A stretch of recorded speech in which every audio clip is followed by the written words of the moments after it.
The sun was barely up, painting the rolling hills of Willow Hollow, Tennessee, in soft golds and pinks on a chilly October morning in 2024. I'd just pulled my truck onto my newly bought 190-acre sprawling mix of ancient pines and winding creeks I'd snagged at a county auction a month earlier. I'm Ethan Caldwell, 40, a state park ranger who knows land deeds like the back of my hand. This place was my dream. Pristine wilderness, perfect for conservation, far from the grind of city life. The title was clean, the boundaries marked, the cash paid. I thought I was set. Then I met Diane Hensley. She came striding down the gravel path like she owned every blade of grass, clutching a clipboard and wearing a neon vest with Willow Hollow HOA security scrawled in marker. Diane, 55, or so the local rumor mill said, was the self-proclaimed queen of the nearby Meadowview Estates. "You can't park here," she barked before I'd even killed the engine. "This is HOA land. You're trespassing." I stepped out, glancing at the towering pines and the faint trail snaking through them, marked with signs reading Meadowview Nature Path. Diane stood at the trailhead, arms crossed, like a sheriff guarding a ghost town. "I'm Ethan Caldwell," I said, pulling my deed from my jacket. "I bought this land from the county. It's mine." Her eyes flicked to the paper, then narrowed into slits of pure fury. "Impossible," she snapped, snatching the deed before I could blink. She scanned it like she was hunting for a lie to tear it apart. "This says you own from the county road to Blackthorn Creek, including our trail and picnic grove." I took the deed back, folding it carefully. "That's right. County surplus land, legally auctioned. I've got the title to prove it." Diane's face turned a shade of red that rivaled the autumn leaves. "You can't just buy our community land and kick us out," she said, as if property law bent to her will. "We've maintained these trails, built benches, created a space for families. You're not tearing that down." I admired her fire, even if it was dead wrong. "I'm not tearing anything down," I said, grabbing a hammer and laminated copies of my deed from the truck. "But this is my land now. Any changes need my say-so." The hammer's echo rang through the pines as I nailed the notices to a tree. Diane looked like I'd defaced a monument. "This isn't over," she hissed, storming off, her vest flapping like a villain's cape. That night, an email from my surveyor, Tom, hit my inbox. "Ethan, found some odd boundary markers. The old concrete posts don't line up with the wooden stakes on the trail. We need to talk." My gut twisted. The deal had been airtight county auction, no liens, clear title. But Diane's confidence nagged at me. The next morning, a certified letter arrived, addressed to current illegal occupant at my home in nearby Cloverdale. It was a demand from the Meadowview Community Association legal department, claiming I owed $500 in forest upkeep fees from 3 years back before I'd even heard of Willow Hollow. The letterhead was sloppy, the address a P.O. box. It was signed by Diane Hensley, president and legal representative. I laughed, but the audacity chilled me. Then my neighbor, Caleb Morse, knocked. A quiet coder in his 40s, Caleb lived closest to the forest. "Can we talk about Diane?" he asked, eyes darting like he was dodging a sniper. On my porch, he showed me screenshots. HOA fees funneled to Diane's personal account, fake invoices for trail work that never happened, meeting minutes missing treasurer signatures. "She's been scamming folks for years," he said. "Over $4,000 in 18 months, no receipts." He swiped to emails where Diane pitched development rights on my land to contractors planning luxury cabins. "She tried to charge me rent for my own garden," Caleb added, showing photos of his yard. "Claimed it was community space." The plot thickened at Diane's emergency HOA meeting 2 days later, held on my land. She'd set up chairs and a sign. "Emergency meeting, illegal land grab." About 20 residents showed, confused but curious. Diane stood like a general, accusing me of stealing their forest to sell to developers. "He's posted fake deeds," she cried, pointing to my notices.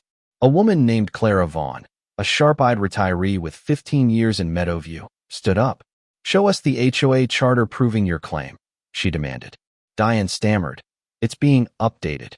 I pulled out my phone, showing photos of concrete county markers. "These are official boundaries," I said. "Your trail's on my land." The crowd murmured.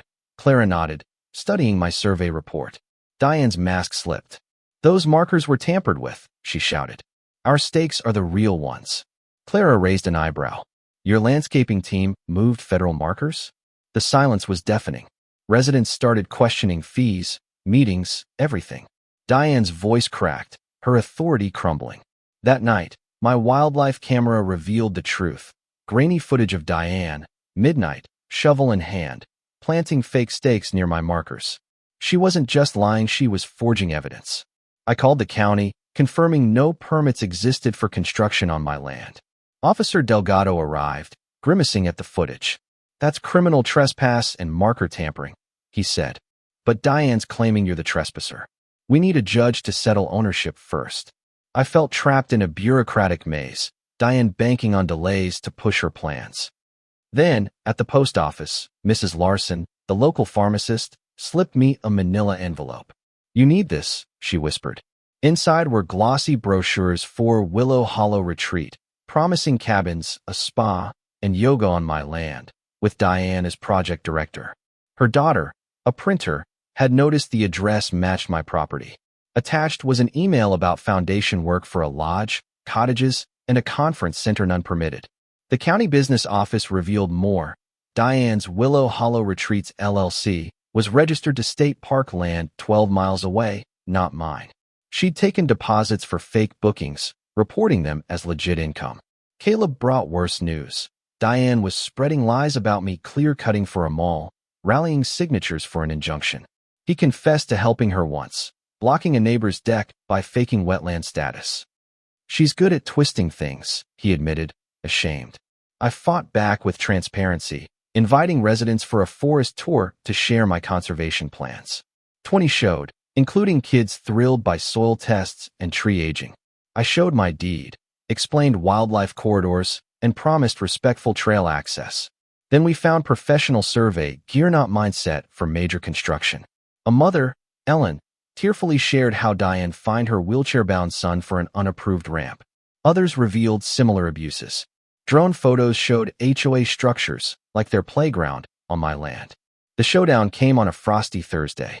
I woke to an excavator tearing up my trail, followed by trucks, cameras, and dignitaries. Diane's Willow Hollow Retreat dedication was in full swing, balloons, banners, a politician ready to speak. She greeted guests like a CEO, oblivious to her lack of permits or ownership. Then county vehicles rolled in, lights flashing.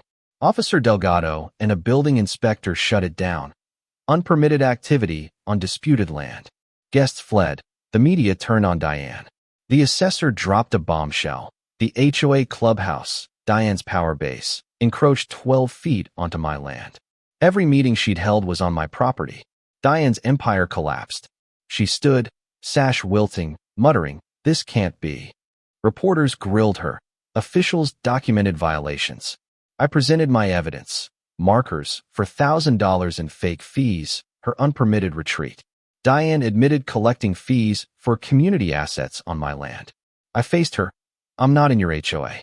You're on my land, asking permission you'll never get. She dismantled her signs, cameras rolling, her humiliation complete. Over weeks, justice unfolded. Diane faced $12,000 in fines and restitution. Her business was revoked. She was ousted from the HOA. Clara took over, implementing oversight. I granted clubhouse access for $1 a year, tied to conservation rules. At the 1-year mark, Diane signed a form acknowledging my ownership, hands shaking, neighbors watching. The forest was safe, the community stronger. So, what would you do if someone tried to steal your land with lies and fake stakes? Would you fight or walk away? How far would you go to protect what's yours?